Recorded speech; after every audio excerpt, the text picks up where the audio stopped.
Di masa yang sangat sulit, siapa yang akan terselamatkan?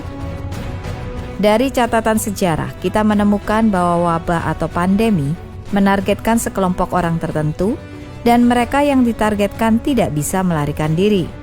3 wabah besar di Romawi kuno yang menimpa mereka yang menganiaya kaum Nasrani. 3 wabah di Mesir kuno menargetkan orang-orang yang tidak ditandai oleh Nabi Musa. Jadi bagaimana dengan keadaan saat ini dengan virus corona atau virus PKT? Siapa yang ditargetkan oleh virus ini? Dan siapa yang dihindarinya? Mari kita lihat beberapa contoh catatan sejarah. Dalam kitab Perjanjian Lama dikatakan orang-orang berwatak baik akan terselamatkan pada masa yang sangat sulit. Ada banyak referensi untuk kebajikan dalam Alkitab. Referensi pertama dapat dilihat dalam Kejadian. Nuh adalah orang yang berwatak baik. Oleh karena itu, seluruh keluarga Nabi Nuh akan terselamatkan. Tuhan memerintahkan mereka untuk membangun sebuah bahtera, dan ketika banjir besar menerjang, mereka akan selamat melewati bencana. Alkitab menyebutkan kembali mengenai kebajikan ketika Tuhan berkehendak untuk menghancurkan kota-kota yang penuh kejahatan, Sodom dan Gomora. Nabi Ibrahim memohon ampunan kepada Tuhan. Seandainya ada 50 orang baik di dalam kota itu, akankah engkau akan menghancurkan semua dan tidak menyelamatkannya? Tuhan berkata, jika ada 50 orang baik di kota Sodom, saya akan menyelamatkan seluruh kota demi mereka.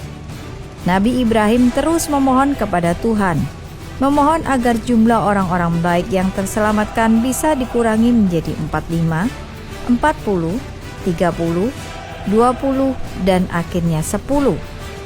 Tuhan mengabulkan permohonannya.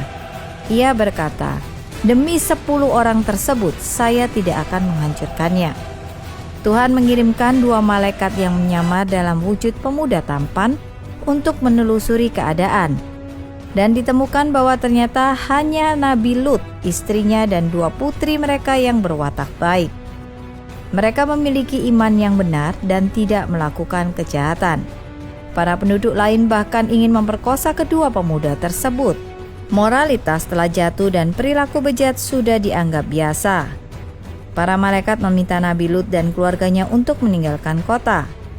Keesokan harinya, Sodom dan Gomora penuh dengan belerang dan api yang dihujani dari langit. Karena itu, kita melihat bahwa orang-orang berwatak baik yang dijelaskan dalam Alkitab adalah orang bermoral yang karakternya cukup baik untuk selamat dari malapetaka yang menimpa manusia. Mereka yang ditandai oleh Tuhan di kepala mereka, sehingga para utusan ilahi pembawa wabah dan penyakit lainnya akan menjauhi mereka.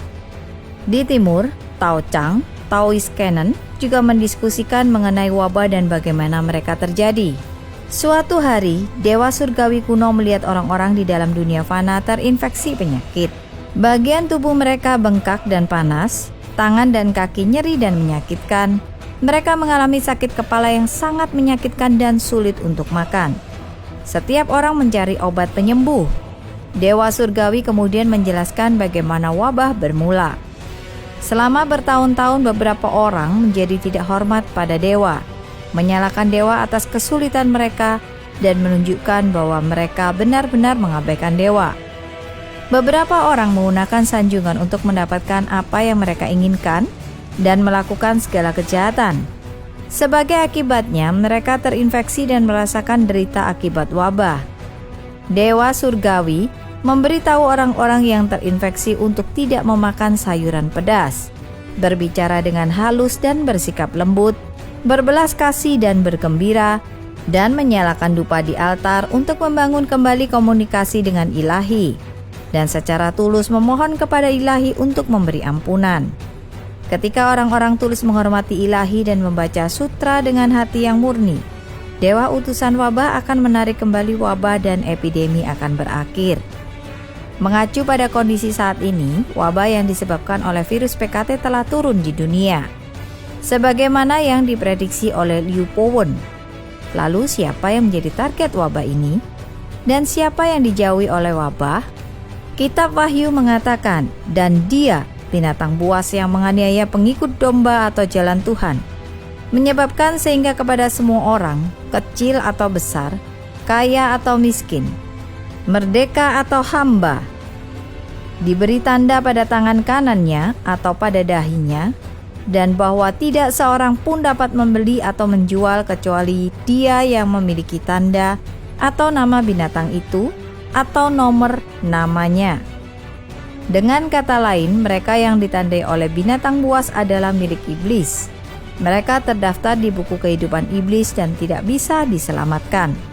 Tindakan PKT sejalan dengan ramalan ini, yaitu penganiayaan terhadap Falun Gong yang menjadi pergerakan terbesar untuk menghapuskan ajaran Buddha dalam sejarah manusia. Itu adalah dosa besar dan akan dihancurkan oleh Ilahi. PKT memaksa masyarakat biasa di Tiongkok untuk mendukungnya. Setiap orang harus berdiri bersama PKT untuk mengkritik dan menganiaya Falun Gong. Jika tidak, Anda akan merasa bersalah secara politik. Anda akan diskors tanpa dibayar, atau didiskualifikasi dari pekerjaan atau bisnis, atau bagi pelajar dikeluarkan dari sekolah. Namun ketika Anda berada di sisi PKT, tangan Anda akan ditandai. Mereka yang bergabung dengan organisasi afiliasi PKT dan berjanji untuk mengabdi pada PKT juga ditandai di dahi mereka. Tanda yang mereka bawa adalah sabit dan palu, lambang dari PKT. Mereka yang membawa tanda PKT adalah mereka yang ditargetkan oleh virus PKT. Lalu apa yang bisa kita lakukan? Dengan belas kasih terhadap mereka, Ilahi telah memberikan manusia sebuah pilihan. Jika Anda menjauhkan diri Anda dari PKT, berhenti mempercayai kebohongannya dan melihat kebenaran yang ada. Berhenti dari organisasi afiliasinya. Jika Anda masih menjadi anggota, tanda pada Anda akan dihapus. Virus tidak akan menyentuh Anda, dan Anda tidak akan menjadi korban dalam pandemi ini.